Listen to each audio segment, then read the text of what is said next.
سلام، به شینو خوش اومدین. من شیما و خوشحالم که اینجاییم. اگه که شما هم مثل من همه چیزو در پرفکت ترین حالت ممکن میخواین، این ویدیو برای خودتونه.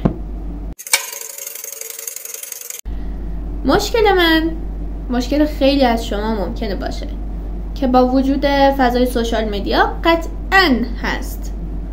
و چرا میگم قطعاً؟ چون آدمایی که داخل فضای سوشال مدیا وجود دارن در عالی ترین حالت ممکن خودشون هستن و کسایی که دارن اینا رو نگاه میکنن قطعاً یه سری چیز داخل ذهنشون به وجود میاد که من این شکلی نیستم، من انقدر خوب نیستم، یا حالا هرچی. اسم مشکل صعب العلاج من کمالگراییه که میشناسیدش. بله میشناسیدش. و برای اونایی که نمیشناسینش اول بگم بهتون که خوش به حالتون. و دوم این که تا الان شده که یه کاری رو انجام بدین، کاری که مثلا معمولا دوستش دارین آلرج، ولی ازش راضی نباشین با وجود اینکه شما اون کار درست انجام دادین، خب، و نظر دیگران رو جلب کرده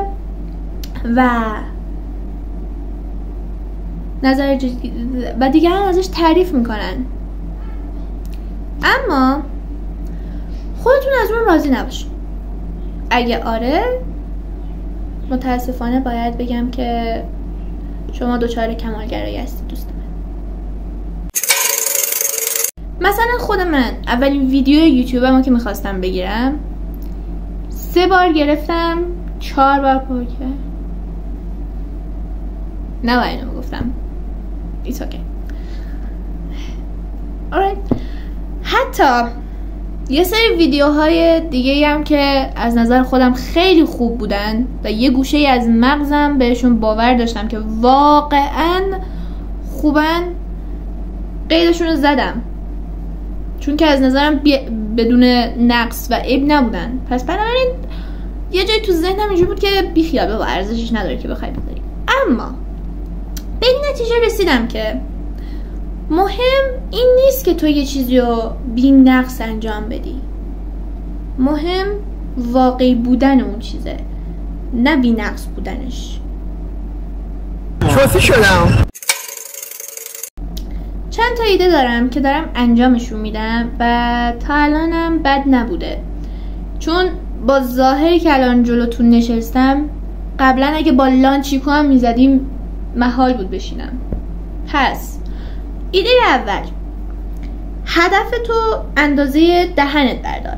یعنی چی؟ یعنی اینکه به بسم الله نگو که باید وای فلان عالی باشه، وای بسان عالی باشه. نه بابا، شروع کن، بدن خودش درست میشه. هدف دوم یعنی اینکه قانون 80% براش بذاری. یعنی چی؟ وقتی که 80% کارت خوبه، خب تمومش کن دیگه. میخوای چیکار کنی؟ نوبل میخوان بهت بدن مگه؟ قانون سوم اینه که خودتو بذار جای دوستت. یعنی چی؟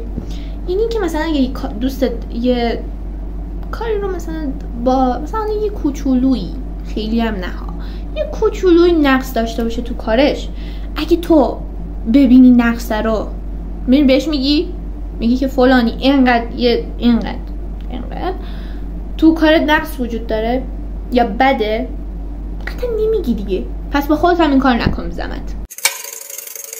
این ویدیو کامل نیست، معلومه که نه، ولی مهم اینه تو جایی تونستم خود واقعیمو نشون بدم که کمتر کسی میتونه این کار بکنه.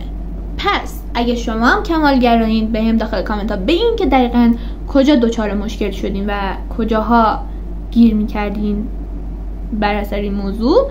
مثل همیشه من شیمام و اینجا شینوه. لایک و سابسکرایب یادتون نره.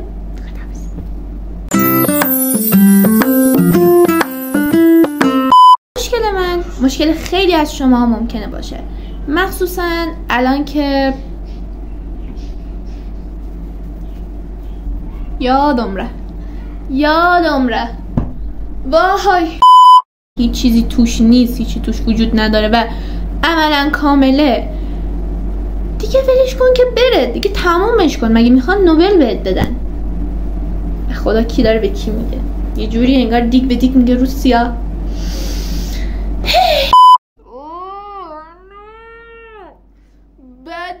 بده